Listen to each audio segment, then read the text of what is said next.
13வது வசனம். மத்தேயு 24வது அதிகாரம் 13வது வசனம்.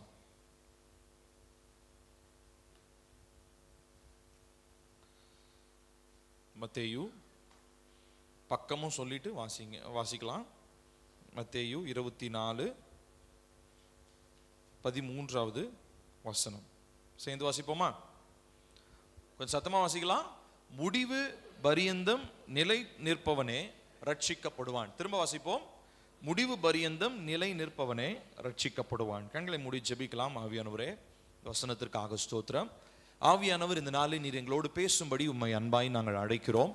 கர்த்தருடைய ஆவியானவர், நீங்க எங்களோடு இந்த நாளில் உங்களுடைய வார்த்தையை கேட்க பண்ணுங்க. அடியேனை மறைத்து ஆவியானவருடைய வார்த்தை வெளிப்படட்டும். ஒவ்வொருவருடைய இருதயத்திலும் இந்த வார்த்தைகள் அப்பா உம்முடைய வார்த்தையாக, வல்லமையுடைய வார்த்தையாக, இருபுறமும் கருக்குள்ள பட்டயமாகிய உம்முடைய வார்த்தை செயல்பட்டு கர்த்தாவே அப்பா நீங்க உணர்வுள்ள இருதயத்தையும் அப்பா கீழ்ப்படிதலுள்ள இருதயத்தையும் உடைய பிள்ளைகளாகிய எங்களுக்கு நீர் தர வேண்டும் என்று சொல்லி நாங்கள் கேட்கிறோம். நீங்க இந்த நாளிலே ஆளுகை செய்யுங்க, பரிசுத்தப்படுத்துங்க. இயேசுவின் நாமத்தில் கேட்கிறோம் நல்ல பிதாவே, ஆமேன், ஆமேன். நம்முடைய கர்த்தர் நல்லவர். ஹல்லேலூயா, ஸ்தோத்திரம். இப்பொழுதும் நம்ம ஒரு முக்கியமான ஒரு காரியத்தை குறித்து நாம் பார்க்க போகிறோம். இந்த வசனத்துல வாசிச்சோம், முடிவு பரியந்தம் நிலை நிற்பவனே ரட்சிக்கப்படுவான். இந்த வசனம் நம்ம எல்லாருக்கும் தெரிஞ்ச வசனம். பல இடங்களிலே நம்ம இந்த வசனத்தை நம்ம பயன்படுத்துவது உண்டு. ஆண்டவருக்காக கடைசி வரைக்கும் நிலை நிற்கணும். இன்னைக்கு சூழ்நிலைகளை பார்க்கும் பொழுது,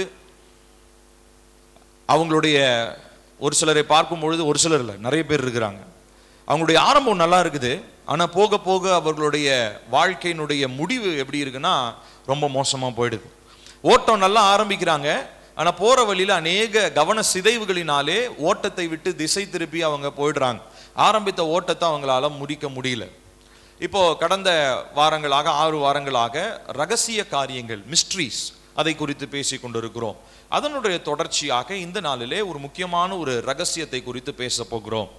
ஆனா நான் இன்னைக்கு உங்களோடு பேச போகிறதான இந்த ரகசியத்திற்கு ஒரு மிருகத்தை நம்ம எடுத்துக்காட்டாக நாம் எடுத்துக்கொள்ள போகிறோம். போடுங்கப்பா.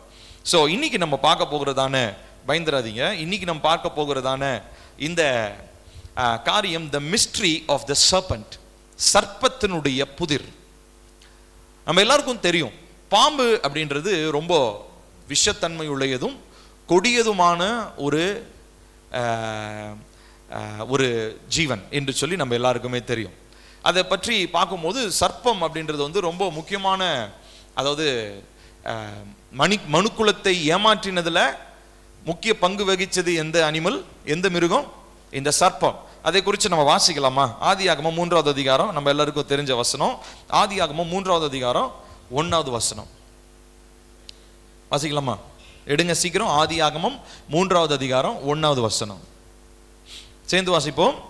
தேவனாகிய கர்த்தர், கொஞ்சம் சேர்ந்து வாசிக்கலாங்க. தேவனாகிய கர்த்தர் உண்டாக்கின சகல காட்டு ஜீவன்களை பார்க்கிலும் சர்ப்பமானது தந்திரம் உள்ளதாக இருந்தது. அது ஸ்திரீயை நோக்கி, நீங்கள் தோட்டத்தில் உள்ள சகல விருட்சங்களின் கனியையும் புசிக்க வேண்டாம் என்று தேவன் சொன்னது உண்டோ என்றது. போதும். இப்போ இந்த மிருகம் பை இட் செல்ஃப், அதாவது மிருகம் தானாகவே தந்திரம் உள்ளது கிடையாது. நம்ம எல்லாருக்கும் தெரியும், விழுந்து போன பிசாசானவன் சர்ப்பத்திற்குள்ளாக வந்துட்டான்னு சொல்லி தெரியும். சரி, அதில் இன்னொரு கேள்வி நமக்கு வருது, எனக்கு வந்துச்சு, உங்களுக்கு வந்துச்சான்னு தெரியல. ஏன் சகல காட்டு மிருகங்களிலும் எத்தனையோ மிருகங்கள் இருந்துச்சு இல்லையா? ஏதேன் தோட்டத்தில் பல மிருகங்களை தேவன் உண்டு பண்ணியிருந்தார். ஆனா பிரத்யேகமாக இந்த பிசாசு ஏன் சர்ப்பத்தை தெரிந்து கொள்ள வேண்டும்? ஸோ அந்த பாம்பு கிட்ட என்ன இருந்துச்சு, அந்த பாம்பு கிட்ட என்ன தன்மை இருந்துச்சு, பிசாசுக்கு ரொம்ப பிடிச்சு போய் அதை ஹோஸ்ட் பண்ணிக்கிச்சு, அதற்குள்ளாக நுழைந்து விட்டது. இப்போ இதை பார்க்கும்போது ரொம்ப ஆச்சரியமா இருக்குது. நிறைய பேர் இதெல்லாம் நம்புறது கிடையாது. மிருகங்கள், ஆட்களை பிசாசு பிடிக்கிற மாதிரி மிருகங்களையும் பிசாசு என்ன பண்ணும்? பிடிக்கும். அது 100% நான் கண்கூடா பார்த்துருக்கிறேன். ரீசெண்டாக எனக்கு ஒருத்தர் ஒரு வீடியோ அமைச்சிருந்தார். ஒரு சகோதரர் ரோட்டில் மிருகங்கள் ரொம்ப ஜாக்கிரதையாக இருக்கேன் பார்த்தா ஒரு பெரிய ஒரு காளமாடு, நல்லா திமிழ்லாம் பயங்கர பெரிய, இவ்வளோ உயரம் இருக்குது, பெரிய காளமாடு. அந்த காளமாடு திடீர்னு ஒருத்தரை முட்டி, அதாவது கரெக்டா எத்தனையோ பேர் வராங்க. அதை பார்க்கும்போது ரொம்ப ஆச்சரியமா இருந்தது. ஏன்னா எனக்கு புரிஞ்சிருச்சு அந்த மாடுக்குள்ள பயங்கரமான ஒரு அசுத்தாவி இருந்துச்சு. ஏன்னா நிறைய பேர் ரோட்ல போயிட்டு வந்துட்டு இருந்தாங்க. ஒரு மனிதன் மாத்திரம் உள்ள இருந்து, நான் உங்களுக்கு வாட்ஸ்அப்ல நான் அனுப்பிச்சுடுறேன், ஒரு மனிதன் மாத்திரம் உள்ள இருந்து வெளியே வராரு. இந்த மாடு வந்து பாத்தீங்கன்னா ரொம்ப நேரமா அந்த ஒரு மனிதர் வருவதற்காகவே நின்று கொண்டிருக்கிற மாதிரியே ரெடியா நிக்குது. அந்த ஒரு மனிதர் வந்ததுக்கு அப்புறம் போட்டு மிதிச்சு கொம்பால குத்தி, பக்கத்துல எத்தனையோ பேர் தடுக்கிறாங்க. ஆனா அந்த மாடு வந்து யாரையுமே டிஸ்டர்ப் பண்ணல, வெறும் அந்த ஒரு மனிதனை மாத்திரம் தான் டிஸ்டர்ப் பண்ணுது. அப்போ நான் பார்த்தோன்னு புரிஞ்சுக்கிட்டேன், அந்த மாட்டுக்குள்ள ஏதோ பயங்கரமான ஒரு அசுத்தாவி இருக்குது. So it is natural for an animal to host satanic presence. பிசாசனுடைய ஆளுகையை பெற்றுக்கொள்வதற்கு மிருகங்களினால் என்ன பண்ண முடியும். ஆனாலும் அதுல ரொம்ப பிரத்யேகமா பாம்பு அப்படின்றது வந்து கொஞ்சம் எக்ஸ்ட்ரா, அதுக்கு ஒரு விஷயம் இருக்குது சாத்தான் அதை பயன்படுத்துவதற்கு. அது என்ன அப்படின்றத நம்ம பார்க்க போகிறோம். சரி, இப்போ சர்ப்பம், பாம்புனா நமக்கு எல்லாருக்கும் தெரியும். நம்ம யாருமே பாம்பு வந்து ஒரு செல்ல பிராணியெல்லாம் வீட்டில் வளர்க்கறது கிடையாது. அது வந்து ரொம்ப விஷத்தன்மை. நம்ம எவ்வளோதான் கொத்தாத பாம்பு, பச்சை பாம்பு, தண்ணி பாம்புன்னு எத்தனை பாம்பு சொன்னாலும் எதையுமே நம்ம என்ன பண்ண மாட்டோம், செல்ல பிராணியாக நம்ம வீட்டில் வளர்க்க நம்ம மாட்டோம். ஸோ பாம்புனா என்னன்னு தெரியும், பாம்பை எப்படி தவிர்க்கிறதுன்னு நமக்கு தெரியும். பொதுவாக பாம்பு வந்தோடனே நம்ம என்ன பண்ணிடுவோம், உஷாராயிடுவோம், குச்சி எடுத்து அடிப்போம். இல்லைனா பாம்பு வந்து எல்லைகளுக்குள்ளே வராமல் இருக்கிறதுக்கு என்ன பண்ணுறாங்க, இப்போ செடியெல்லாம் நட்டு வைக்கிறாங்க. ஒரு சில செடியெல்லாம் இருந்தால் அந்த வாசனைக்கு என்ன வராது, பாம்பு வராது. இப்படி பல காரியங்கள் இருக்கிறது. பாம்பு வந்தாலும் அதை எஸ்கேப் ஆகி போகிறதுக்கு நமக்கு வழிகள்லாம் தெரியும். ஆனால் இதில் நம்ம தெரியாத ஒரு விஷயத்தை இன்னைக்கு நான் உங்களுக்கு சொல்ல போகிறேன். எல்லா மிருகங்களுக்கும் எல்லா ஜீவன்களுக்கும் ரத்தம் என்பது ரொம்ப ரொம்ப விசேஷமானது. ஆமா தானே? இப்போ நமக்கு ரத்தம் இருக்குது, ரத்தம் ரொம்ப அவசியமானது. ரத்தம் இல்லைன்னா செத்து போயிடுவோம். ஆனாலும் ரத்தத்தை தாண்டி மனுஷனுக்கு என்ன இருக்குது, ஆத்துமான்னு ஒன்று இருக்குது. ஆனால் மிருகங்களுக்கு ஆத்துமாலாம் கிடையாது, வெறும் 5 அறிவு தான், 6 அறிவு கிடையாது. ஆனாலும் அதுக்கு ரத்தம்ன்றது அதுக்கும் ரொம்ப ரொம்ப முக்கியம். ஏன்னு சொல்லி சொன்னால், மிருகத்துக்கு அதனுடைய உயிர் எதில் இருக்குன்னு சொல்லி ஆண்டவர் சொல்லியிருக்கிறாரு, அதனுடைய ரத்தத்தில் இருக்குது. அதனால தான் சாப்பிடும் போது கூட என்ன பண்ணக்கூடாது, ரத்தத்தை சாப்பிடக்கூடாது அப்படின்னு சொல்லி ஆண்டவர் நமக்கு கட்டளை கொடுத்துருக்கிறார். ஸோ ரத்தத்தை நம்ம யாரும் சாப்பிட்றது கிடையாது. ஆனால் எல்லா மிருகத்தினுடைய ரத்தமும் ஒரே ரத்தம் கிடையாது. இவன் நல்லா கவனிக்கணும். ரத்தத்தில் 2 விதமான வெரைட்டி இருக்குது. இப்போ நம்ம ரத்தத்தில் நிறைய பிளட் குரூப் இருக்குங்க இல்லையா, A positive, B positive, O negative, O positive, AB positive, இப்படி நிறைய பிளட் குரூப்லாம் நமக்கு இருக்குது. என்ன பண்ணுறோம், அந்த ரத்தத்தெல்லாம் இது பண்ணி ஒருத்தருக்கு ரத்தம் குறைஞ்சிருச்சுன்னா அந்த குரூப்பான்னு பார்த்து என்ன பண்ணுறோம், நம்ம ரத்தத்தை கொடுக்குறோம். ஆனால் மிருகங்களுக்குள்ளேயும் பார்த்தீங்கன்னா 2 கேட்டகரி இருக்குது. அதில் பார்த்தீங்கன்னா நான் சொல்கிறது நல்லா தெளிவாக கவனிக்கணும். ஒன்று கோல்டு பிளட்டட், இன்னொன்று வார்ம் பிளட்டட் அப்படின்னு சொல்லுவோம். கோல்டு பிளட்டட்னா என்னன்னா, அதனுடைய ரத்தம், அந்த கோல்டு பிளட், அதாவது அந்த ரத்தத்தின் தன்மை சீக்கிரமாக உறையக்கூடியதாக இருக்கும், ரொம்ப சீக்கிரமாக உறையக்கூடியதாக இருக்கும், வித்தின் செகண்ட்ஸ். ஒரு சில மிருகங்களுக்கு வார்ம் பிளட்னு சொல்லுவோம். வார்ம் பிளட்டட்னா என்ன அர்த்தம் அப்படின்னு சொல்லி சொன்னால், அது உறையறதுக்கு கொஞ்சம் டைம் ஆகும். இதுதான் வித்தியாசம். இப்போ மனுஷர்களாகிய நமக்கு வந்து பார்த்தீங்கன்னா வார்ம் பிளட், நம்மளுடைய ரத்தம் வந்து சூடாக இருக்கும். சரிங்களா? நல்லா கவனிக்கணும். நான் இன்னைக்கு சொல்ல போறதான ஒரு முக்கியமான சத்தியத்திற்கு இது ரொம்ப ரொம்ப அடிப்படையானது. நம்மளுடைய ரத்தம் எப்படி இருக்குங்க, சூடா இருக்கும். ரத்தத்தை தொட்டு பார்த்துருக்கீங்களா? நம்ம யாரும் சும்மா சின்ன ரத்தம் தான் நம்ம தொட்டிருப்போம். நீங்க நிறைய ரத்தம் வரும்போது தொட்டு பாருங்களேன், அது ரொம்ப சூடா இருக்கும். அதாவது நம்ம எடுத்துட்டு போய் ஃப்ரிட்ஜில் வச்சுட்டு எடுத்து வேற பாடியில இருந்து, உடம்புல இருந்து ரத்தம் வந்த உடனே அடிப்பட்டவங்கலாம் நம்ம தூக்கும் போது பார்த்தீங்கன்னா உடம்பு அப்படியே சூடா இருக்கும். உடம்பு சூடு கிடையாது, அந்த ரத்தத்தினுடைய சூடு. கை காலில் அடிபட்டிருக்கவங்கள, ஆக்சிடென்ட் ஆனவங்க தூக்கி போகும்போது பார்த்தீங்கன்னா அந்த ரத்தம் அவ்வளோ சூடாக இருக்கும். ஸோ இது வந்து வார்ம் பிளட்னு சொல்கிறோம். சர்ப்பத்துக்கு இருக்கிறது வந்து கோல்டு பிளட். சரி, இது மட்டும் புரிஞ்சுக்கோங்க. இப்போ இதில் முக்கியமான விஷயம் என்ன அப்படின்னா, இந்த வார்ம் பிளட் கோல்டு பிளட்டுக்கு 2க்கும் வித்தியாசம் இருக்கு.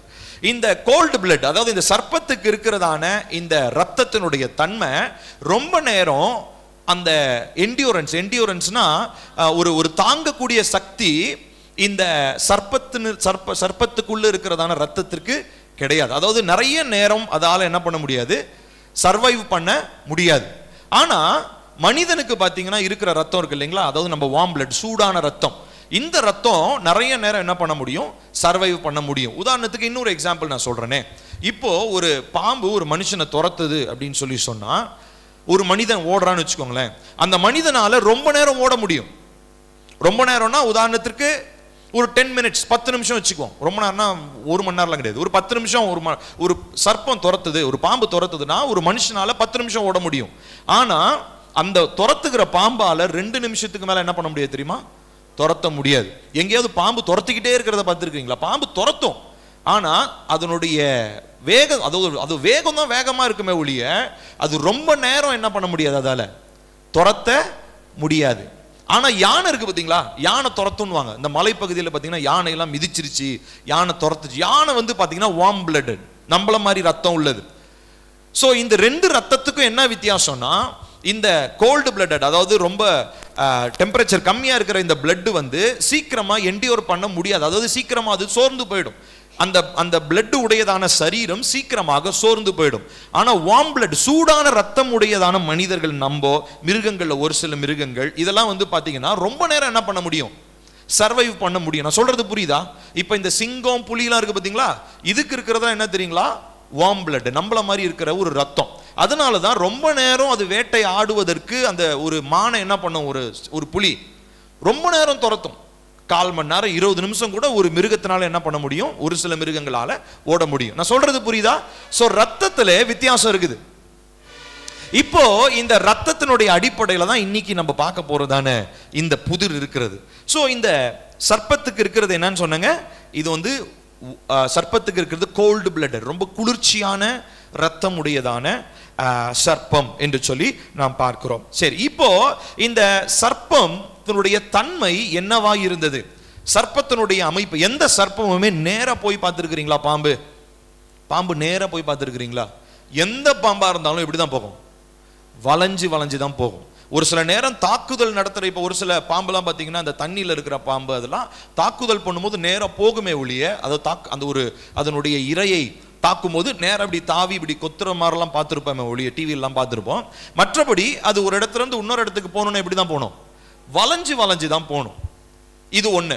இன்னொன்னு, இந்த பாம்பு அப்படின்றது இதுக்கு எதுக்கு அடையாளமா இருக்குது, இந்த வளைந்து போவதனால ட்விஸ்டிங், அதாவது தன்னை திருப்பிக் கொள்வதற்கு, தன்னை திசை மாற்றிக் கொள்வதற்கு, எந்த இடத்திற்கும் ஏற்ற மாதிரி தன்னை மாற்றிக்கொள்வதற்கு தன்மை உடையதாக சர்ப்பமால என்ன பண்ண முடியும், இருக்க முடியும். இப்படி நேராகவும் போக முடியும், ஒரு சின்ன ஓட்டை இருந்தாலும் அதுக்குள்ள என்ன பண்ண முடியும், சுருண்டு படுக்க முடியும். இப்போ இந்த தன்மை தான் பிசாசுக்கு ரொம்ப பிடிச்ச ஒரு தன்மை. பிசாசனுடைய வேலை என்ன அப்படின்னா, அவன் ஏமாற்றுகிறவன். பிசாசனுடைய வேலை என்னதுங்க, அவன் பேர் என்னது, ஏமாற்றுகிறவன். he is a deceiver. ஏமாற்றுகிறதற்கு ரொம்ப முக்கியமான ஒரு விஷயம் என்ன இருக்கணும் அப்படின்னு சொல்லி சொன்னா, அடாப்டபிலிட்டி. அடாப்டபிலிட்டினா என்னன்னா, சூழ்நிலைக்கு ஏற்ற மாதிரி மாறிக்கிறது. இப்போ ஒரு சில மனிதர்கள்லாம் அப்படி இருக்கும்போது நம்ம என்ன திட்டுவோம் அப்படின்னா, பச்சோந்தின்னு திட்டுவோமா? பச்சோந்தியினுடைய தன்மை என்ன, எந்த மரத்துல இருக்கோ அந்த மரத்து கலருக்கு என்ன ஆயிடும், மாறிடும். பச்சை மரத்துல ஏறுனுச்சுன்னா பச்சை கலர்ல இருக்கும், ஒரு நல்ல ஒரு பெரிய பிரவுன் கலர்ல இருக்கிற ஒரு கொம்பு மேல இருந்ததுன்னா பிரவுன் கலராகவே மாறிடும். அப்போ திட்டும் போது என்ன, ஏண்டா பச்சோந்தி மாதிரி இப்படி சூழ்நிலைக்கு ஏற்ற மாதிரி மாறுறியே அப்படின்னு பார்த்தீங்களா. இது வெளியில தெரிகிற மிருகம் பச்சோந்தி. இப்போ இந்த சர்ப்பம், பாம்பு என்ன பார்த்தீங்கன்னா நல்லா நீட்டமா, ஒரு சில பாம்புலாம் பார்த்தீங்கன்னா நல்லா நீட்டமா நீட்டி படுத்திருக்கும், ஒரு சில மலை பாம்புலாம் பார்த்தீங்கன்னா நீட்டமா படுத்திருக்கும். மலை பாம்பு எல்லா நேரத்திலும் சுருண்டு படுத்திருக்காது, சில நேரம் நீட்டி படுத்திருக்கும், ஒரு சில பாம்பு சுருண்டு படுத்திருக்கும். ஸோ இந்த தன்மை எது, சூழ்நிலைக்கு ஏற்ற மாதிரி மாற்றிக்கொள்வதும், இன்னொன்னு வளைந்து வளைந்து செல்வதும் யாருக்கு பிடிச்ச ஒரு நேச்சர் தெரியுமா, பிசாசுக்கு பொருத்தமான ஒரு சுபாவம். பிசாசனுடைய தன்மை, அவன் எல்லாவற்றையும் திரிப்பவன், எல்லாவற்றையும் மாற்றி மாற்றி பேசுவான். இன்னொன்னு என்னன்னா, அவன் எதுக்கு ஏற்ற மாதிரி, சூழ்நிலைக்கு ஏற்ற மாதிரி எல்லா காரியங்களும் என்ன பண்ணிக்கொள்வான், தனக்காக சாதகமாக பயன்படுத்திக் கொள்வான். இந்த சுபாவம் இருந்தனாலே என்னவோ தெரியல, சர்ப்பம் முதலாவது, பிசாசு முதல்ல யாருக்குள்ள பூந்துச்சு, சர்ப்பத்திற்குள்ள, பாம்புக்குள்ளதான் பிசாசு முதல்ல போனுச்சு அப்படின்னு சொல்லி நம்ம பார்க்கிறோம். சோ அந்த டைம்ல இருந்து இந்த டைம் வரைக்குமே பாம்பு அப்படின்றது சபிக்கப்பட்ட ஒரு மிருகமாக இருக்கிறது. நான் சொல்றது புரியுதா? பாம்புன்றது என்னதுங்க, சபிக்கப்பட்ட ஒரு மிருகம். ஆமா தானே, இதுல எந்த சந்தேகமும் நமக்கு கிடையாது. உதாரணத்திற்கு இப்போ நம்ம ஆதியாகமத்துல பார்க்கிறோம், பிதாவாகிய தேவன் ஆதாமுக்கு சாபத்தை கொடுத்தாரு, ஏவாளுக்கு சாபத்தை கொடுத்தாரு, அடுத்ததா யாருக்கும் கொடுத்தாரு, பாம்பு சர்ப்பத்திற்கும் சாபத்தை கொடுத்தாரு. அவர் என்ன சொன்னாரு, நீ இனிமே வயிற்றினாலே நகர்ந்து போவாய், மண்ணை தின்பாய், இப்படிலாம் பல சாபங்களை கொடுக்கிறார். அதுக்கப்புறம் நியூ கவர்னன்ட், அதுக்கப்புறம் உடன்படிக்கை வந்துச்சு, தாவீதின் உடன்படிக்கை, ஆபிரகாமின் உடன்படிக்கை எல்லாமே வந்துச்சு. ஆனா எங்கேயுமே தேவன் திரும்ப தான் உருவாக்கின சர்ப்பத்துக்கு ரெஸ்டரேஷனை கொடுக்கவே கிடையாது. நான் சொல்றது புரியுதுங்களா? அதாவது விழுந்து போன மனிதனுக்கு கூட ஆண்டவர் என்ன பண்ணிட்டாரு? மீட்பை கொடுத்துட்டார். விழுந்து போன மற்ற எல்லா காரியங்களுக்கும் விழுந்து போன தாவீதின் கூடாரத்தை கூட எழுப்பி கட்டுறதுக்கு இயேசு கிறிஸ்து வந்துட்டார். ஆனா சபிக்கப்பட்ட சர்ப்பத்திற்கு மாத்திரம் என்ன கிடையாது? மீட்புன்றதே கிடையாது. தேவனால் உருவாக்கப்பட்ட அந்த பாம்பு அது பிசாசை ஹோஸ்ட் பண்ணதுனால, பிசாசை பெற்றுக்கொண்டதுனால அது காலகாலமாகவும் பாம்பு அப்படின்னாலே தீமையினுடைய ஒரு அடையாளமாக இருக்கிறது. சொல்றது புரியுதுங்களா? இதுல ஏதாவது சந்தேகம் இருக்கா? ஓகே, ஏன்னா நான் இப்பதான் மெயினான விஷயத்துக்கு நான் போறேன். கவனிக்கணும். இப்போ இந்த சர்ப்பத்தினுடைய தன்மை என்னன்னு சொன்னாங்க. முதலாவது வளைந்து செல்லுவது. வளைந்து செல்லுவது அப்படின்றது வந்து பாத்தீங்கன்னா இது தீமைக்கு ஒப்பிட முடியும். இப்ப நான் பாம்பை பத்தி நான் சொல்லும் போது பாம்பினுடைய தன்மை ரெண்டு விஷயம் சொன்னேன். ஒண்ணு, எந்த சூழ்நிலையிலும் அது தன்னை அடக்கி சுருட்டி உட்காந்துக்கும், சின்ன இடத்துல கூட சுருண்டு உட்காந்துக்கும். இன்னொன்னு, அது நகரும் பொழுது எப்படிதான் நகரும்? வளைந்து வளைந்து தான் நகர்ந்து போகும்.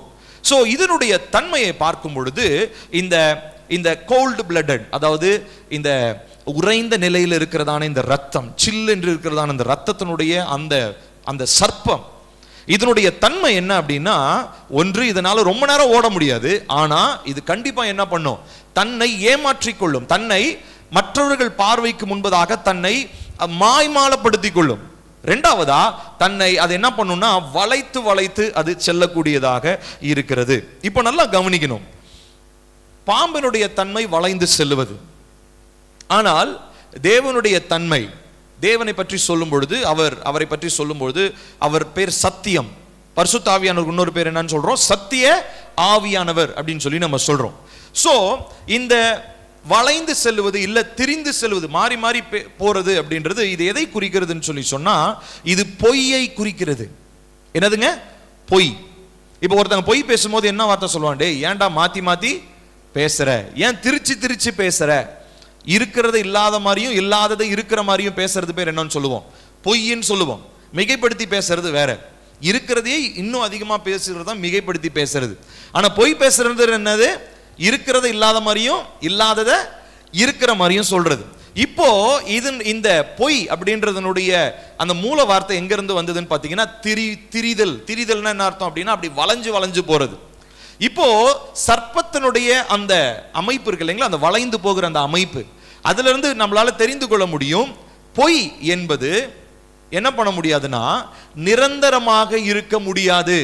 ஏன்னா பொய்யினுடைய தன்மை, சர்ப்பத்தினுடைய தன்மை என்னதுங்க? ரொம்ப நேரம் என்ன பண்ண முடியாதுன்னு சொன்ன, அதனால ஓட முடியாது. ஏன்னா அதனுடைய ரத்தம் எப்படி இருக்குதுங்க?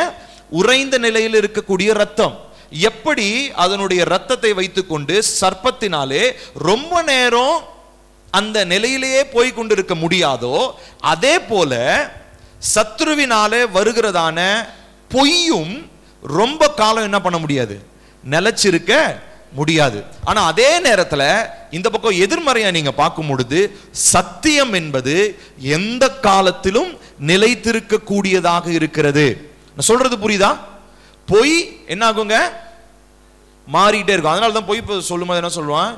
பொய் சொல்லிட்டு என்னைக்கா இருந்தாலும் பொய் பேசுறவன் மாட்டுவான் சொல்லுவாங்களா இல்லையா? பல நாள் திருடன் ஒரு நாள் அகப்படுவான். சோ பொய்ன்றதுக்கு வேலிடிட்டி வந்து பாத்தீங்கன்னா லைஃப் டைம் வேலிடிட்டி எல்லாம் கிடையாது. பொய்ன்றது சீக்கிரமா வெளிப்படக்கூடிய ஒரு காரியம். காரணம், அந்த பொய் எங்கிருந்து வருகிறதுங்க? சத்ருவின் இடத்திலிருந்து, பிசாசின் இடத்திலிருந்து வருகிறது. ஏன்னா பிசாசனுடைய தன்மை என்ன அப்படின்னா, அது திரித்து பேசுவதும் தன்னை ஏமாற்றிக் கொள்வதும் பொய் பேசுவதும் சத்ருவினுடைய ஒரு நேச்சராக, ஒரு தன்மையாக இருக்கிறது.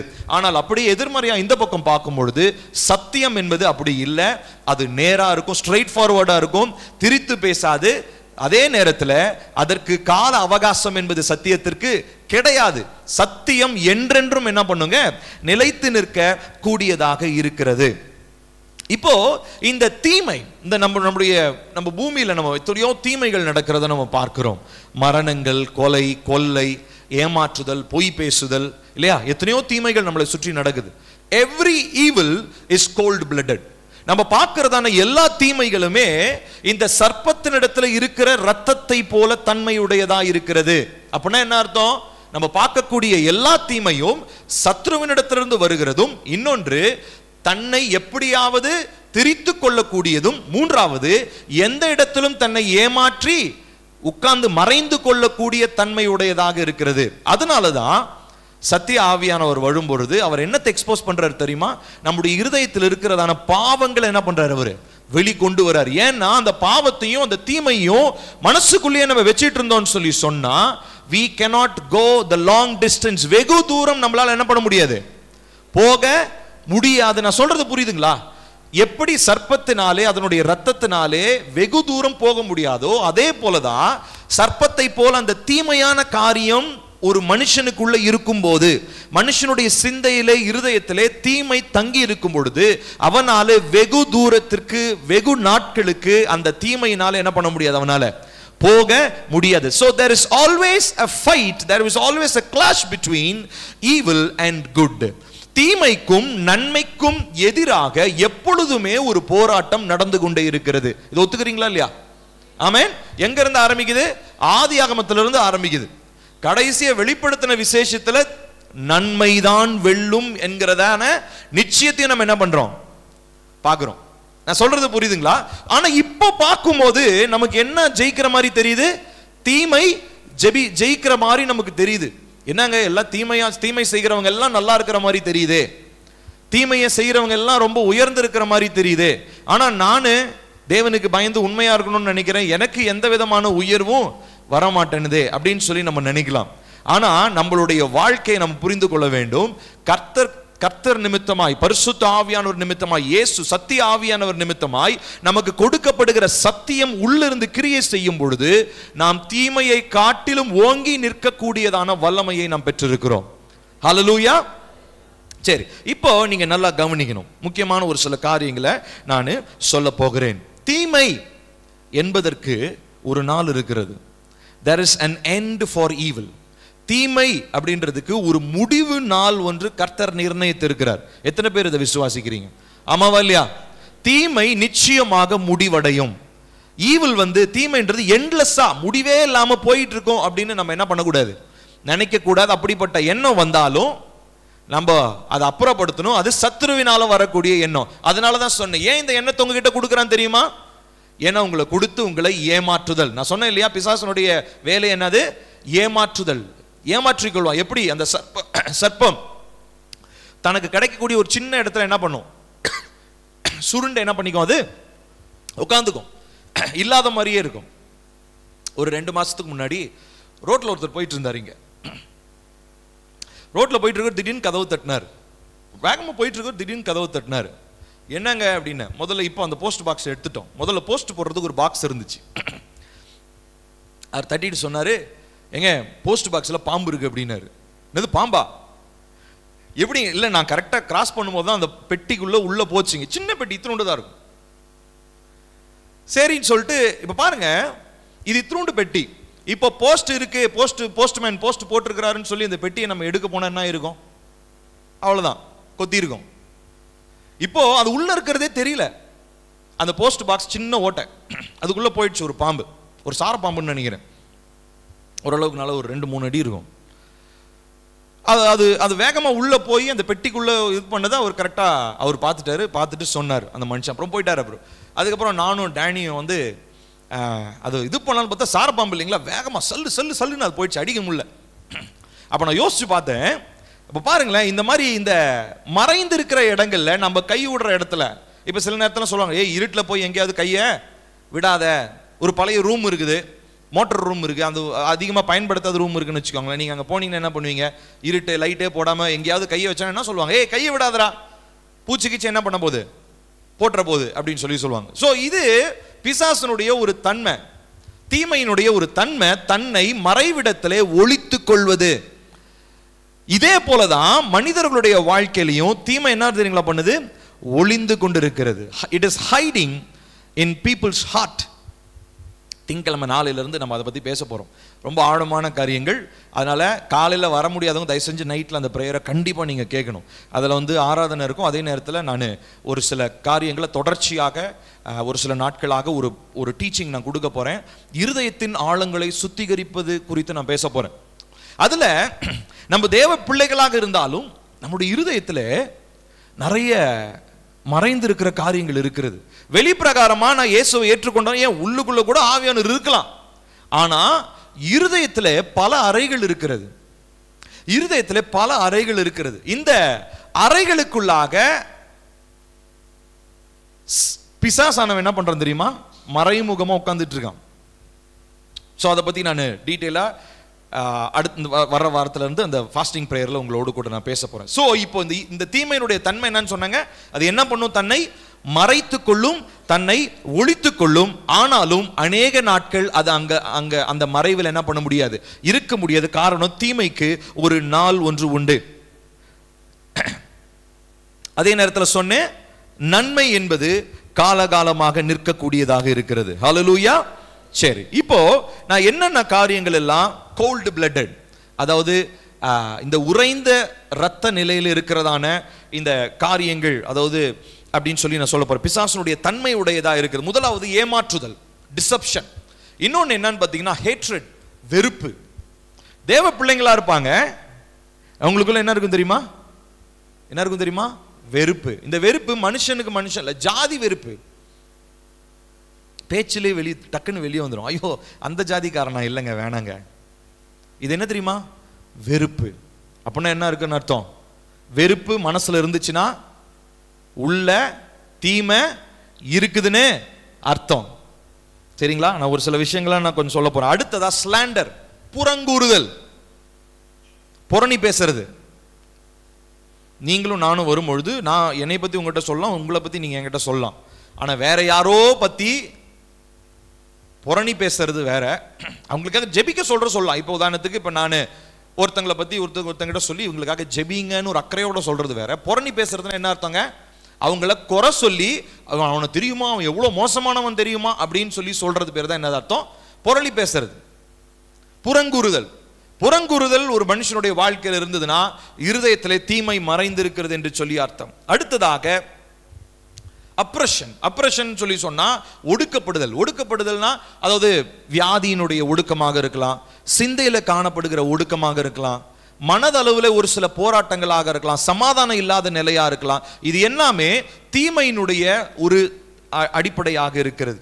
சோ பொதுவா இந்த தீமையான எல்லா காரியங்களுமே எங்க இருந்து தான் வருதுங்க? சத்ருவினிடத்திலிருந்து வந்து மறைவாக ஒரு மனிதனுடைய இருதயத்திற்குள்ள என்ன பண்ணிட்டு இருக்குது? தங்கி கொண்டு இருக்கிறது. நான் சொல்றது புரியுது உங்களுக்கு? சோ ஆனாலும் ரொம்ப நாள் என்ன பண்ண முடியாது, தங்கி இருக்க முடியாது. தீமை என்பதற்கு நிச்சயமாக முடிவு வரும். சரி, இப்போ இந்த தீமைக்கு வல்லமை இருக்கா இல்லையா? வல்லமை இருக்கா இல்லையா? நம்ம எல்லா நேரத்திலையும் சத்தியத்திற்கு மாத்திரம் வல்லமை இருக்குன்னு சொல்ல முடியாது. சத்தியத்துக்கு வல்லமை இருக்குது. ஆனா சத்தியத்தினுடைய வல்லமை நம்ம எப்ப திரும்ப புரிந்து கொள்ள முடியும்? when it endures, காலகாலமாய் நிலைத்திருக்கும் போதுதான் அதை பார்த்து சத்தியம்னு என்ன பண்ணும் நமக்கு தெரியும். ஆனா ஒரு சில காரியங்கள் வல்லமையுடையதா இருக்கும், ஆனா சீக்கிரத்துல என்ன ஆயிடும்? அது அழிந்து போயிடும். சோ அதை வச்சு புரிஞ்சு கொள்ள முடியும், இது நன்மையானது இல்ல, இது தீமையானது. இப்ப பொதுவா ஏதாவது ஒரு காரியம் குடும்பத்திலேயோ ஏதாவது ஒரு காரியம் செய்யும் பொழுது பிடிக்காதவங்க சொல்லுவாங்க, இப்பதானே ஆரம்பிச்சிருக்கிறான், என்ன ரொம்ப தூரம் போயிட போறானா சொல்லுவாங்களா இல்லையா? ஏன்னா பொதுவாகவே மனுஷனுடைய இருதயத்திற்குள்ள என்ன நினைப்புன்னா, ஒரு விஷயத்தை ஆரம்பிச்சு ஒருத்தனால முழுசா முடிக்க முடியலன்னா அவன் வீணா போனவன், இல்லை அவன் வந்து ஏதோ ஒரு வார்த்தை சொல்றது, அவன் வந்து ஒன்றுத்துக்கும் உதவாதவன். ஏன்னா அவன் ஏதோ ஆரம்பிச்சுட்டா சீக்கிரம் முடிச்சிருவான். ஸோ சீக்கிரம் முடியுது அப்படின்னாலே நம்ம மனநிலையில என்ன அது செட் ஆயிடுச்சுன்னா என்னது, அது அது என்ன சொல்றது, அது நல்லது கிடையாது, அது அவசரத்தில் ஆரம்பிச்சது. இந்த மாதிரி பல எண்ணங்கள் உடையவர்களாக நம்ம இருப்போம் இல்லைங்களா? இதே போலதான் தீமையும். தீமை ஆரம்பிக்கும் போது ரொம்ப அழகா இருக்கலாம், ஆனா சீக்கிரத்தில் அது முடிவடையும். அதனால பல காலங்களாக கடந்து வாழ முடியாது. எதனால? தீமையினால. சோ பிசாசனுடைய தன்மை இதே போலதான் இருக்கு. நான் வசனங்கள் எல்லாம் கடைசியா தான் சொல்ல போறேன். முதலாவது இதனுடைய இந்த அமைப்பை நீங்க புரிந்து கொள்ள வேண்டும். தீமையினுடைய நாட்கள் எண்ணப்பட்டிருக்கிறது. God has fixed an end for evil. தீமைக்காக, பாவங்களுக்காக, பிசாசனுடைய தன்மைகளை முடிவு பெறுகிற ஒரு நாளை கர்த்தர் நியமித்து வைத்திருக்கிறார். ஒருவேளை அது உங்களுக்கு எனக்கும் தெரியாம இருக்கலாம். நம்முடைய வேதத்துல தெளிவா இந்த நாள்னு போடாம இருக்கலாம். ஆனா நிச்சயமா சத்திய ஆவியானவர் சத்தியத்தை தன்மையாக கொண்டிருக்கிற ட்ரூத்தையே தன்னுடைய நேச்சரா வச்சிருக்கிற தேவன் நல்லா அறிஞ்சிருக்கிறாரு. தீமைக்கு முடிவு பெறும் நாள் ஒன்று குறிக்கப்பட்டிருக்கிறது. அதனாலதான் முடிவு நாட்கள் சமீபமா இருக்கிறனாலதான் பிசாசு என்ன பண்றாங்க? ரொம்ப வேகமா கிரியை செய்து கொண்டிருக்கிறான். பயங்கரமான இன்னைக்கெல்லாம் பாத்தீங்கன்னா பிசாசனுடைய டிசெப்ஷன் இப்படிதான் அப்படிதான் இல்ல, எக்கச்சக்கம் இருக்குது. கிறிஸ்தவர்களுக்குள்ள இருக்குது, ஊழியக்காரங்களுக்குள்ள இருக்குது. நான் ரொம்ப வேதனையோட தான் சொல்றேன். நான் மற்ற ஊழியக்காரங்களை குறை சொல்லி சொல்ல, என்னைய மாதிரி அவங்களும் ஊழியக்காரங்க, என்னைய மாதிரி அழைக்கப்பட்ட ஊழியக்காரங்க தான், தேவனால அபிஷேகிக்கப்பட்ட ஊழியக்காரங்க. ஆனா அவங்களுக்குள்ளேயும் தீமையான காரியங்கள் மறைந்திருக்கிறது. டிசெப்ஷன், மாயையினுடைய உச்சக்கட்டத்தில் இன்னைக்கு மனிதர்கள் இருக்கிறாங்க. இது இப்படியே நிக்க போதா? இல்ல, இன்னும் வளரும். அப்ப பார்க்கும்போது நம்ம பயந்துடக்கூடாது. என்னங்க தீமைன்னு தெரியுது, ஆனா தீமைக்கு இவ்வளவு வல்லமையா, தீமைக்கு இவ்வளவு அதிகாரம் இருக்குதா? சர்ப்பத்திற்கும் விஷம் அதிகம் தானே, பாம்புக்கு விஷம் அதிகம் தானுங்க. ஒரு சில பாம்புக்கு மேபி இப்ப நல்ல விஷத்தன்மை உள்ள ஒரு பெரிய ஒரு பாம்பு எடுத்துக்கும். நல்ல பாம்பு, எதுக்கு நல்ல பாம்புன்னு பேர் வச்சானுங்கன்னு தெரியல. அதுவே போட்டா செத்து போயிடும். ஆனா பேர் என்ன வச்சிருக்கானுங்க? நல்ல பாம்பு. சரி, இப்ப பாருங்க, நல்ல பாம்பு ஏதோ ஒரு பாம்பு வச்சுக்கோ, விஷத்தன்மை உள்ளது. ஆனா நமக்கு தெரியும் அதற்கு மேல நம்மளுக்கு அதிகாரம் உண்டு என்பதை நமக்கு தெரியும். ஆமா தானே? அதனால என்ன பண்றோம்? கையில ஏதோ ஒரு குச்சி கடிச்ச உடனே அந்த பாம்பு என்ன பண்றோம்? ஓங்கி அடிக்கிறோம். ஏன்னா அது தீமையானது, அது இருக்கக்கூடியது அல்ல. அதுக்கு லைஃப் டைம் கிடையாது. நம்ம கண்ணில் பட்டுருச்சுன்னா அந்த பாம்பு முடிஞ்சிருச்சு இல்லையா? ஒரு சிலர் தான் பார்த்து ஓடுவோம். ஒரு சிலர், ஆமா எனக்கு தெரிஞ்சவங்களாம் இருக்கிறாங்க ஃபேமிலியில், அவங்கெல்லாம் பார்த்தீங்கன்னா கையில் பாம்பு கிடைச்சா அதை அடிக்காம தூங்கவே மாட்டாங்க இன்னைக்கு. அந்த மாதிரி ஆட்கள் நம்ம ஃபேமிலியில் கொஞ்சம் பேர் இருக்காங்க. ஸோ நான் எதுக்கு சொல்ல வரேன் அப்படின்னா, இந்த தீமை நிச்சயமாக ஒரு நாள் அழிவுக்கு உட்பட்டாகவே வேண்டும். சோ இன்னைக்கு இந்த உலகத்துல மாயம் அப்படிதாங்க இருக்குது. தீமையான காரியங்கள் தேவ பிள்ளையிலிருந்து, ஊழியக்காரனிலிருந்து ஆரம்பிச்சு தேவனை அறியாத மனுஷன் வரைக்கும் தீமையானது ஒவ்வொருவருடைய இருதயத்திலும் என்ன இருக்குதுங்க? குடிகொண்டு இருக்கிறது. ஆனா வெகு நாள் இது செல்லாது. God will bring every evil to judgment. கர்த்தர் எல்லா தீமையான காரியங்களையும் நியாய தீர்ப்புக்கு கொண்டு வருவார்.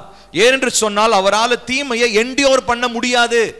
அவரால் தீமையை என்டியோர், அதாவது பொறுத்து கொண்டே இருக்க முடியாது. அவர் ஒரு நாளை குறித்து இருக்கிறார். அந்த நாளிலே தீமைக்கு ஒரு முடிவை அவர் ஏற்படுத்துவார். பொதுவாக நம்ம இப்படி சொல்றோம், சிலுவையிலே கர்த்தர் பிசாசனுடைய தலை என்ன பண்ணாரு? நசுக்கினார்.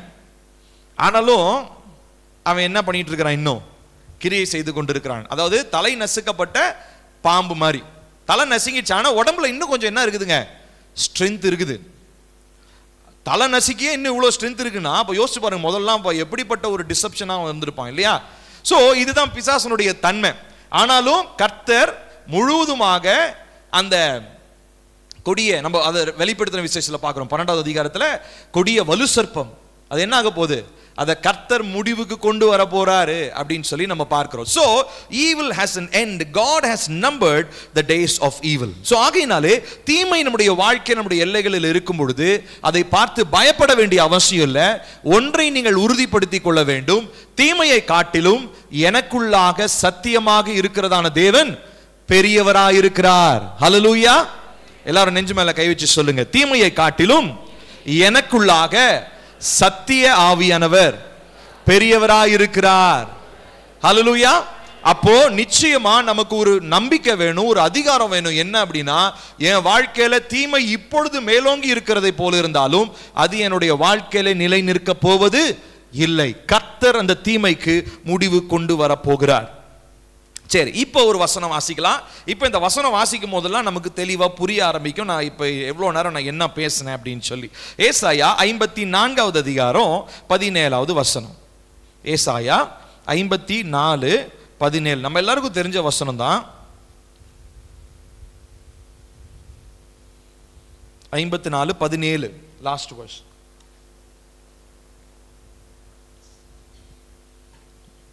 எடுத்துட்டீங்களா? சேர்ந்து வாசிப்போமா? உனக்கு விரோதமாய் உருவாக்கப்படும் எந்த ஆயுதமும் வாய்க்காதே போம். உனக்கு விரோதமாய் நியாயத்தில் எழும்பும் எந்த நாவையும் நீ குற்றப்படுத்துவாய்.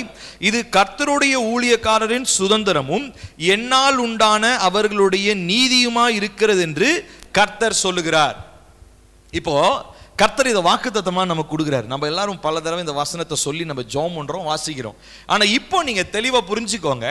உனக்கு விரோதமாய் உருவாக்கப்படும் எந்த ஆயுதமும் வாய்க்காதே போகும்னா என்ன அர்த்தம் அப்படின்னா, உங்களுக்கு விரோதமா உருவாக்கப்படுகிற ஆயுதத்திற்கு கால அவகாசம் கம்மி, தீமைக்கான கால அவகாசம் கம்மி. அது நிச்சயமா நீங்க நினைக்கிற மாதிரி அந்த தீமையே உங்களை அழிக்க போவது இல்லை. அந்த தீமையினாலே உங்கள் குடும்பம் சங்கரிக்கப்படுவது இல்லை. அப்போ இங்க ஆண்டவர் சொல்லும்போது, உனக்கு விரோதமாய் எழும்புகிற உருவாக்கப்படும் எந்த ஆயுதமும் வாய்க்காதே போகும். உனக்கு விரோதமாய் நியாயத்தில் எழும்பும் எந்த நாவையும் நீ குற்றப்படுத்துவாய். It is because you have the truth of God in you. கர்த்தருடைய சத்தியம் உன்னிடத்தில் இருக்கும் பொழுது உனக்கு எதிராக இருக்கிறதான தீமையை நீ என்ன பண்ணுவ? ஜெயித்து கொள்வ, நீ அதை மேற்கொள்ளுவ. ஹல்லேலூயா. அப்போ சத்தியம் முழுக்க முழுக்க நம்முடைய இருதயத்தில் நிறைஞ்சிருந்தா மாத்திரம்தான் தீமையை பார்த்து நம்ம பயப்பட வேண்டிய அவசியம் இல்லை. இல்லைன்னா தீமையை பார்த்து என்ன பண்ணுவோம் தெரியுமா? பயப்படுவோம். சரீரத்தின் பலவீனம் இருக்கலாம். ஒருத்தருக்கு திடீர்னு கேன்சர் வந்துருச்சுன்னு வச்சுக்கோங்களேன், அது சரீரத்தினுடைய ஒரு பலவீனம், அது தீமை. ஆனா சத்தியம் உங்களுக்குள்ள இருந்துச்சுன்னா அதை பார்த்து பயப்பட வேண்டிய அவசியம் இல்லை. ஏன்னா எனக்குள்ள அந்த சரீரத்தில் இருக்கிற அந்த வியாதியை காட்டிலும் அந்த தீமையை காட்டிலும் பரிசுத்த ஆவியானவர் எனக்கு வார்த்தையில கற்றுக் கொடுத்ததான சத்தியம் பெரியதா இருக்கிறது. தீமையை சத்தியம் நிச்சயம் வெல்லும். ஹல்லேலூயா. இந்த நம்பிக்கை தான் இந்த வசனத்துல நமக்கு உண்டாகணும். ஆனா இந்த வசனத்தை படிக்கும் போது என்ன சொல்றோம்? எப்படி சும்மா அப்படியே மனசுக்கு ஏதோ ஆறுதலா இருக்குதுங்க. கர்த்தர் இந்த வசனத்தெல்லாம் சொன்னார், எப்படி இருக்கும்? மனசுக்கு ரொம்ப ஆறுதலா இருக்குதுங்க. மனசுக்கு ஆறுதலா இருந்து எந்த பிரயோஜனமும் கிடையாது. திரும்ப அதே பிரச்சனையில தான் போய் மாட்டுவீங்க. எப்ப தெரியுமா இந்த வசனம் உங்க வாழ்க்கையில கிரியை செய்யும்? சத்தியம் உங்களுடைய வாழ்க்கையில உங்க இருதயத்துல நிரம்பி இருந்தா மாத்திரம் தான் தீமை என்ன பண்ண முடியும்? நீங்க மேற்கொள்ள முடியும். மற்றபடி சத்தியம் இல்லாம தீமையை நீங்க மேற்கொள்ளவே முடியாது. சத்தியத்தை மேற்கொள்ளணும்னா உங்களுடைய இருதயம் முழுவதும் கர்த்தருடைய வார்த்தையினாலே நிரம்பி இருக்க வேண்டும். கர்த்தருடைய வார்த்தை உங்க இருதயத்துல நிரம்பி இருக்கணும், ஃபுல்லா இருக்கணும். உங்களுடைய வார்த்தை, கர்த்தருடைய வார்த்தை முழுசும் நம்முடைய இருதயம் முழுசும் நிரம்பி இருக்கணும். இதுதான் இந்த வசனத்தினுடைய அடிப்படை.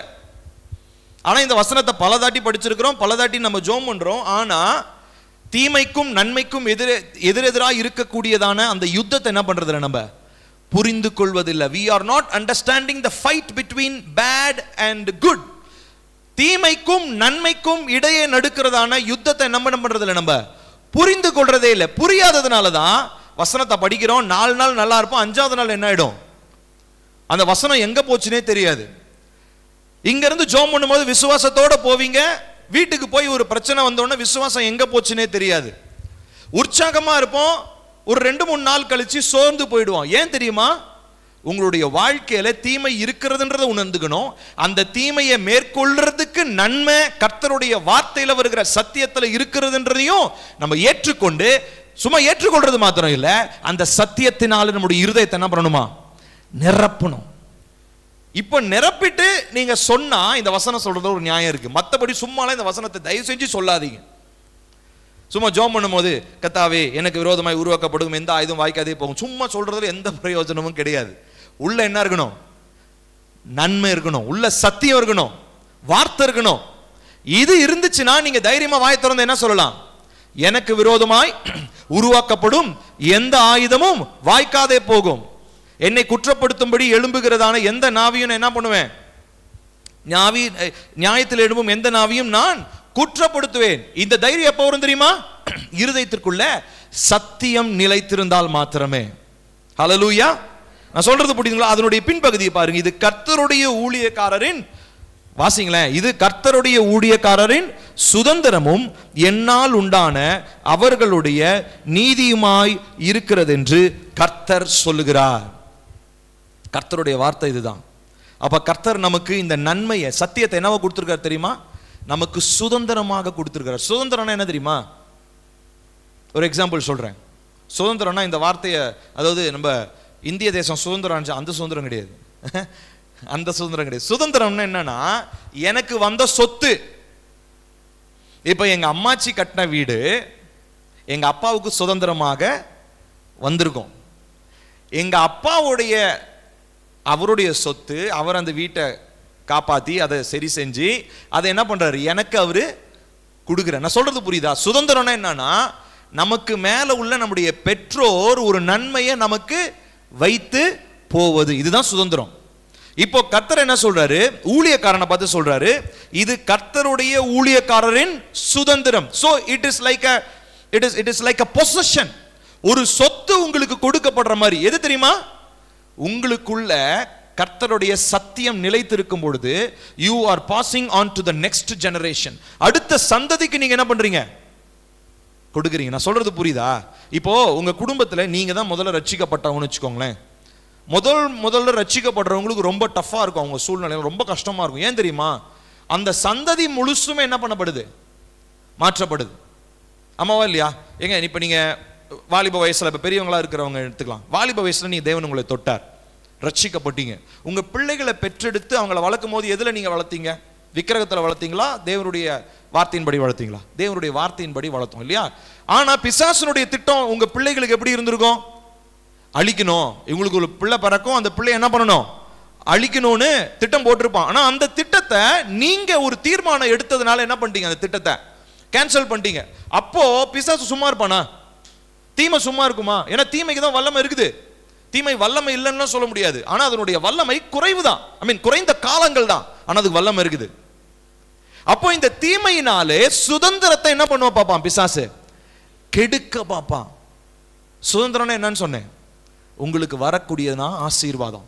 இப்போ அப்பா கிட்ட இருந்து பிள்ளைக்கு வர்ற ஆசீர்வாதம், பிள்ளை கிட்ட இருந்து பேர பிள்ளைக்கு போறதான ஆசீர்வாதம், பேர பிள்ளையிலிருந்து கொள்ளு பேரனுக்கு போறதான ஆசீர்வாதம். இது எல்லாமே எங்க இருந்து வருது? அங்க ஒருத்தர் தன்னுடைய ஆசீர்வாதத்தை தக்க வச்சு கொண்டதுனால.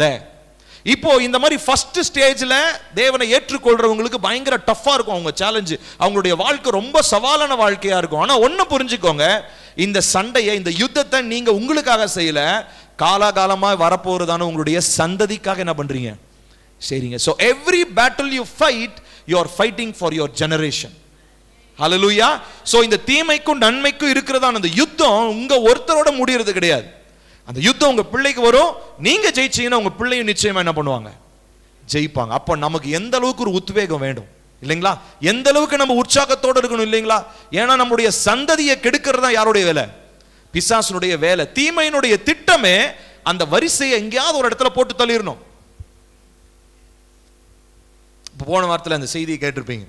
பிரபலமான ஒரு இசை அமைப்பாளர், டைரக்டர் விஜய் ஆண்டனின்னு சொல்லி ஒருத்தர், அவருடைய மகள் 12வது படிக்கிற பொண்ணு திடீர்னு சூசைட் பண்ணி செத்துட்டா, தூக்கு மாட்டி செத்துட்டா. அப்போ அதை பற்றி விசாரணை பண்ணும்போது அந்த பொண்ணுக்கு பயங்கரமான டிப்ரெஷன், மன உளைச்சல். அந்த பொண்ணுக்கு காதில் சத்தம்லாம் கேட்குமா, நீ ஒன்றுத்துக்கு உதவாதவ, இப்படி சத்தம்லாம் கேட்குமா. அதில் இன்னொரு இன்டர்வியூவில் சொல்கிறாங்க, விஜய் ஆண்டனி அவருடைய அப்பா, விஜய் ஆண்டனி சின்னதாக இருக்கும்போது அவங்க அப்பாவும் அதே மாதிரி தூக்கு போட்டு செத்துட்டார். இப்போ இதெல்லாம் பார்க்கும்போது மரமண்டைகளுக்கு புரிய மாட்டேங்குது, என்ன அது ஏதோ பிரச்சனை இருக்குது, அது எப்படி சத்தம் கேட்கும்? மனநல மருத்துவர்கிட்ட போனால் அவர் என்ன பண்ணுவார், உடனே இந்தா தூக்க மாத்திரையை சாப்பிடு, நல்ல தூக்க மாத்திரையை சாப்பிட்டு நல்லா தூங்கிட்டே கிட. ஆனால் தூக்கத்திலையும் சும்மா விடுறானா பிசாசு. தூக்கம் தான் அவனுக்கு ரொம்ப பிடிச்ச விஷயம். ஏன்னா அந்த டைம்ல கனவுல என்ன பண்ணுவான், தீமையான கலைகளை விதைச்சிட்டு போவான். தூங்குனா நமக்கு பிரச்சனை முடிஞ்சிடும் நம்ம நினைக்கிறோம், தூங்குனாதான் பெரிய பிரச்சனையே. தூங்குனா பிரச்சனை முடியறது இல்ல. மனநல மருத்துவர்களுக்கு மண்டையில ஏற மாட்டேங்குது. அதனாலதான் கிறிஸ்டியன் சைக்காட்ரிக்ஸ் நமக்கு தேவை, கிறிஸ்துவ மனநல மருத்துவர்கள் வேண்டும். ஒரு அருமையான ஒரு ஊழியக்காரர் ஸ்டான்லின்னு சொல்லிட்டு ஒரு அங்கிள் இருக்காங்க. அவங்களுடைய மகள் அருமையான ஒரு மனநல மருத்துவர். அவங்க தேவனை அறிஞ்சவங்க, தேவ வார்த்தையை அறிஞ்சவங்க. மனநல மருத்துவராக இருந்தா அது உண்மையாலுமே பிரயோஜனமா இருக்கு. ஏன் தெரியுமா? அவங்க வார்த்தையினாலே, கர்த்தருடைய சத்தியத்தினாலே மனதிற்கு தேவையான மருந்து அவங்க தருவாங்க. மனதை நலம்படுத்துவது மனநல மருத்துவர். மனதை நலப்படுத்துவது மனுஷனால இல்ல, மாத்திரையினால கிடையாது, கர்த்தருடைய ஆவியினால தான் ஆகும், கர்த்தருடைய வார்த்தையினால தான் ஆகும். இப்ப பாருங்க, இந்த மனிதனுக்கு அவர் பாருங்க எவ்வளவு பெரிய செலிபிரிட்டி இல்லையா, எவ்வளவு பெரிய ஆளு. அவரை பத்தி தெரியாத ஆளே இல்ல. சினிமா ஃபீல்டுல பெரிய காசு சம்பாதிச்சிருக்கிறாரு, நல்ல சொத்து இருக்குது அவருக்கு. ஆனா அவருடைய மண்டைக்கு என்ன ஏறல, இதுக்கு பின்னாடி ஏதோ ஒன்று இருக்குதே அப்படின்னு அவருக்கு தெரியல. அவர் சொல்றாரு, என் மகள் இறந்த பொழுது நானும் அவளோடு சேர்ந்து இறந்து விட்டேன். கேட்கறதுல நல்லா தான் இருக்குது. அதாவது நம்மளே என்ன சொல்றது, அந்த புழுங்கிக்கிட்டு இருக்கேன்னு சொல்லுவாங்க பாத்தீங்களா. அதாவது தனக்குள்ளேயே அந்த கஷ்டத்தை வச்சுக்கிட்டு புழுங்கிக்கிட்டே இருப்பாங்க. இப்படி வச்சா நம்ம மேல யாரு பரிதாபம், எதுவுமே நடக்காது. நமக்கு நாமளே பரிதாபப்பட்டிருக்கனால ஏதாவது நன்மை நடக்குதா? நம்ம இதை ஒரு யுத்தமா பார்க்கணும். அதனாலதான் சொல்றேன், every warfare that you face is a fight for generations. பல தலைமுறைகளுக்கு நீங்கள் செய்கிறதான யுத்தம் தான் தீமைக்கும் நன்மைக்கும் நடக்கிறதான யுத்தம். அது உங்க வாழ்க்கையில் இருக்குது. அதனால இது சாதாரணமா எடுத்துறாதீங்க. So when தீமை அதிகமாகும் பொழுது, தீமை ஓங்கி இருக்கிற மாதிரி தெரியும் பொழுது, நீங்க எதனால தான் தீமையை எதிர்கொள்ளணும்? நன்மையினாலே. நன்மை எங்கிருந்து வருது? கர்த்தருடைய வார்த்தையினாலே, விசுவாசத்தினாலே, சத்தியத்தினால தான் வருது. இது உங்களுடைய வாழ்க்கையில் அதிகமா இருந்தா மாத்திரம்தான், உங்கள் இருதயம் முழுவதும் சத்தியத்தினாலே நிரம்பி இருந்தா மாத்திரம்தான் நீங்க உங்களுடைய வாழ்க்கையில சந்திக்கிறதான போராட்டங்களை என்ன பண்ண முடியும்? மேற்கொள்ள முடியும். புரியுதுங்களா? ஏன்னா இதுதான் நான் என்னுடைய குடும்பத்திற்கு வைக்கிறதான சுதந்திரம்.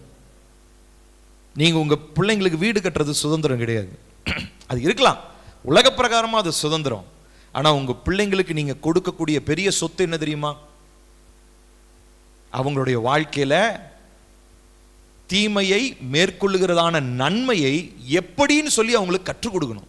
அதுதான் நீங்க அவங்களுக்கு கொடுக்கிறதான பெரிய சுதந்திரம். இந்த உலகத்துல தீமையும் இருக்குது, நன்மையும் இருக்கு. தீமை குறுகிய காலம், ஆனால் வல்லமை அதிகம். நன்மைக்கும் வல்லமை அதிகம், ஆனா அது எப்படி இருக்கும்?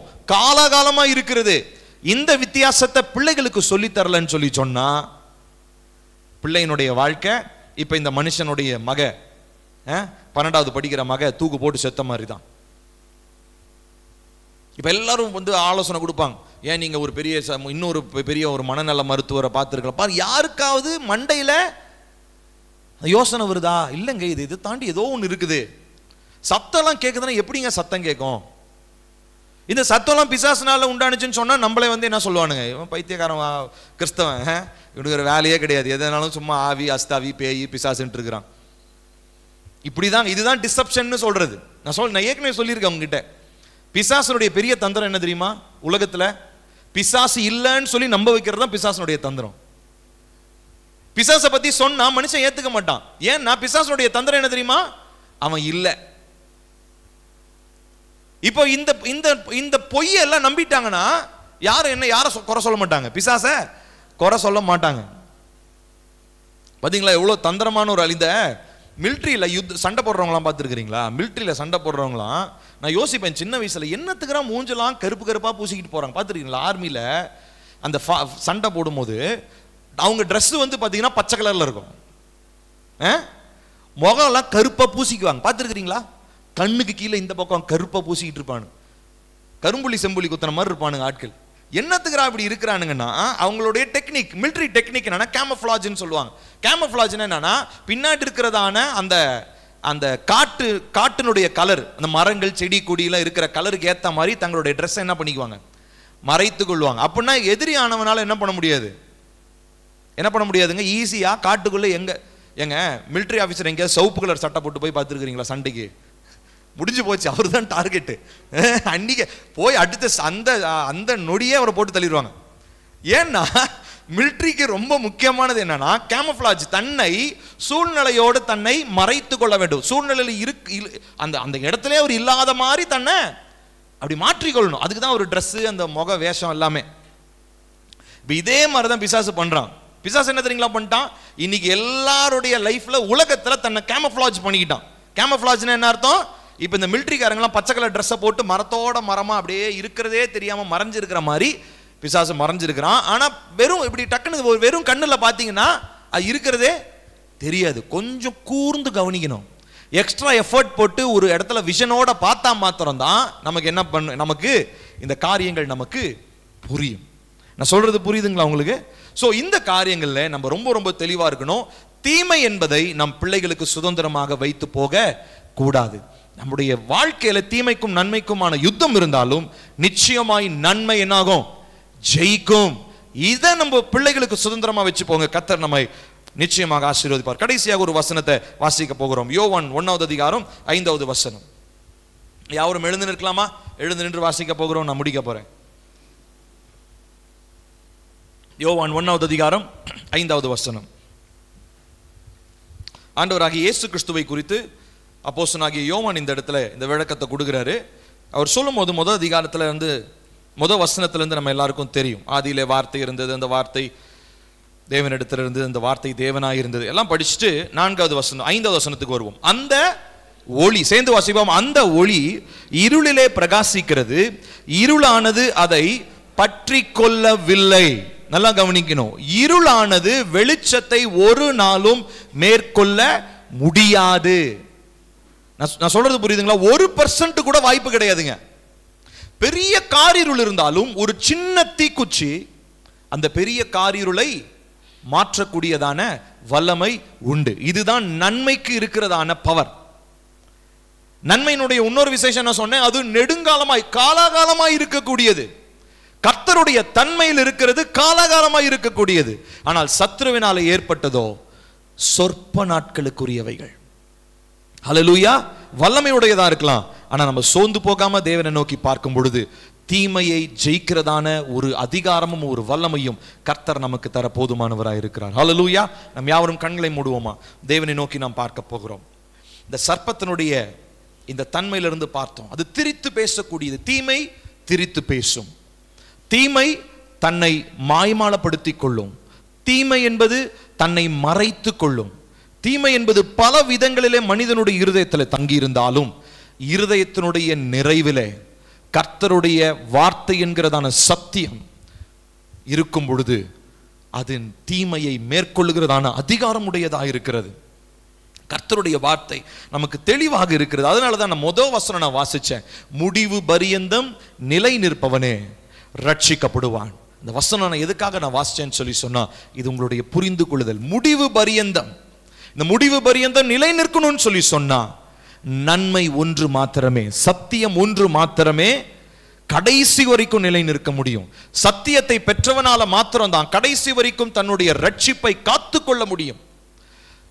சத்தியத்தை இழந்தவன், சத்தியத்தினுடைய நிறைவை பெறாதவன் சீக்கிரத்தில் அவன் அடிபட்டு போவான். அவன் இந்த ஆவிக்குரிய ஓட்டத்தில் அவனால ஓடவே முடியாது. நிறைய மனிதர்களை பார்க்கிறோம், மாய்மாலத்தில் இருக்கிறாங்க. ஏனென்று சொன்னால் சத்தியத்தின் நிறைவுடைய இருதயத்தில் காணப்படவில்லை. ஆகையினாலே நம்ம எல்லாரும் கண்களை மூடி ஆண்டவரை பார்த்து கேட்க போகிறோம். கர்த்தாவே, ஆண்டவரே, என்னுடைய இருதயத்தில் இருக்கிறதான தீமையை கர்த்தாவே நீங்க வெளிப்படுத்துங்க. Lord, expose the evil in my heart. என்னுடைய இருதயத்தில் மறைந்திருக்கிற தீமையை வெளிப்படுத்துங்க. தீமையினுடைய தன்மையை நான் புரிந்து கொண்டேன். சத்ருவனுடைய தன்மைகளை நான் புரிந்து கொண்டேன். சர்ப்பத்தை ஏன் சத்ரு தெரிந்து கொண்டான் என்பதை நான் அறிந்து கொண்டேன். காரணம், அந்த சர்ப்பம் இவ்விதமான தன்மையுடையதாக இருந்தது. அது வளைந்து நெளிந்து தன்னை எவ்விதமாவது திரித்து கொள்ளக்கூடிய தன்மையுடையது. தன்னை எந்த இடத்திலும் தன்னை ஒளித்து கொள்ளக்கூடிய தன்மையுடையது. ஆனாலும் அதற்கு மேலாகவும் உடைய சத்தியம் இருக்கிறது. நன்மை என்பது தீமையை விட வல்லமையுடையதும் காலாகாலமாய் நிற்கக்கூடியதுமாய் இருக்கிறது என்பதை நாங்கள் அறிந்து கொண்டோம். ஆகையினால என்னுடைய இருதயத்தில், எல்லாரும் உங்களுடைய நெஞ்சு மேல கை வச்சு சொல்லுங்களேன், அப்பா, என்னுடைய இருதயத்தில் இருக்கிறதான தீமையை கர்த்தாவே நீங்க வெளியேற்றுங்க. ஆண்டவரே, என்னுடைய இருதயத்தின் அறைகளில் இருக்கிறதான தீமைகளை வெளியேற்றுங்க. அப்பா, தீமைகள் இல்லாத ஒரு இருதயமா என்னுடைய இருதயம் பரிசுத்தமாக்கப்பட வேண்டும். என் இருதயத்தினுடைய அறைகளை கர்த்தர் சுத்தமாக்குங்க. என்னுடைய இருதயத்தினுடைய அறைகள் ஒவ்வொன்றிலும் இயேசுவின் ரத்தத்தை நான் சொல்றேன், இயேசுவின் நாமத்தை நான் சொல்றேன், இயேசுவினுடைய வார்த்தையை சொல்றேன். சத்திய ஆவியானவர் என்னுடைய இருதயத்தை நீர் நிரப்புவீராக. ஓ தீமை ஒரு முடிவுக்கு வரட்டும் ஆண்டவரே. என்னுடைய வாழ்க்கையில தீமை மேற்கொள்வதை போல காணப்பட்டாலோ கர்த்தாவே, தீமையை விட அதிக வல்லமையுடையது உம்முடைய சத்தியம், உம்முடைய வார்த்தை. அது ஒரு நாளும் பொய்யுரையாது என்று சொல்லி நாங்க வாசிக்கிறோமே அப்பா. எங்களுக்கு விரோதமாய் உருவாக்கப்படுகிற எந்த ஆயுதமும் வாய்க்காதே போகும் என்று சொல்லி நாங்க வாசிச்சோமே. அதற்கு காரணம் எங்களுக்குள்ளாக இருக்கிறதான அந்த சத்தியம் காலகாலமாய் நித்திய காலமாய் நிலைத்திருக்க கூடியது என்பதை நாங்கள் அறிந்திருக்கிறோம். ஆகையினாலே இந்த தீமைக்கும் நன்மைக்கும் நடக்கிறதான இந்த போராட்டத்திலே நாங்கள் நன்மையை சார்ந்தவர்களாய், நன்மையை எங்கள் சந்ததிக்கு சுதந்திரமாக வைத்து போகிறவர்களாய், மற்றவர்களுக்கு நாங்கள் நன்மைக்கு சாட்சியாய் இருக்கிறவர்களாய் கர்த்தர் எங்களை மாற்றுவீராக. அப்பா, இந்த வசனத்துல நாங்க பார்த்தோம், அந்த ஒளி இருளிலே பிரகாசிக்கிறது, இருளானது அதை பற்றி கொள்ளவில்லை. ஆகையினாலே நல்ல நிச்சயமா நாங்க அறிஞ்சிருக்கிறோம், தீமை ஒரு நாளும் ஜெயிக்க முடியாதப்பா. ஆனா எங்களுக்கு நீங்க கற்றுத்தருகிற சத்தியம் நிச்சயமாக ஜெயிக்கும், நிச்சயமாக அது வல்லமையுடையது, நிச்சயமாக அது நிலை நிற்கக்கூடியதா இருக்கிறது. ஆகையினாலே எங்களுடைய இருதயத்துல கர்த்தாவே உம்முடைய அந்த நன்மையை பெற்றுக்கொள்ளத்தக்கதான திராணி உள்ளவர்களாகும்படி எங்கள் இருதயத்தை பரிசுத்தப்படுத்தி, எங்கள் இருதயத்தின் அறைகளிலே மூளை முடுக்கெல்லாம் காணப்படுகிற தீமைகளை கர்த்தர் அகற்றி உம்முடைய வார்த்தையின் வல்லமையினாலே, உம்முடைய வார்த்தையின் வெளிச்சத்தினாலே, சத்தியத்தின் நிறைவினால் எங்களுடைய இருதயத்தை கர்த்தர் நிரப்புவீராக என்று சொல்லி நாங்கள் ஜெபிக்கிறோம். கர்த்தருடைய ஆவியானவர் இந்த மாற்றத்தை இந்த நாட்களில் எங்களுடைய வாழ்க்கையில நீர் செய்கிறதற்காக உமக்கு நாங்கள் நன்றி என்று சொல்லுகிறோம். பரிசுத்த ஆவியானவரே, நீங்க இந்த நாளில் எங்களோடு பேசினதற்காக ஸ்தோத்திரம். இந்த வார்த்தை பொய்யுரையாதது. இந்த வார்த்தையை எங்களுடைய இருதயத்தில் நாங்கள் காத்துக்கொண்டு இனியும் எங்களுடைய வாழ்க்கையில தீமையின் காலங்கள் வந்தாலும், தீமையின் சூழ்நிலைகள் வந்தாலும், தீமை எங்களுக்கு எதிராய் வந்தாலும் நாங்கள் கலங்காமல் பயப்படாமல் நன்மை செய்கிறதான தேவனையே நோக்கி பார்க்க எங்களுக்கு உதவி செய்யும். நீர் மாத்திரம் உயர்ந்திரும். வந்திருக்கிற நம்முடைய பிள்ளைகள் ஆசீர்வதியும். நீர் அவர்களோடு பேசினதற்காக ஸ்தோத்திரம். இந்த வார்த்தைகள் உடைய இருதயத்திலிருந்து கிரியை செய்யட்டும்.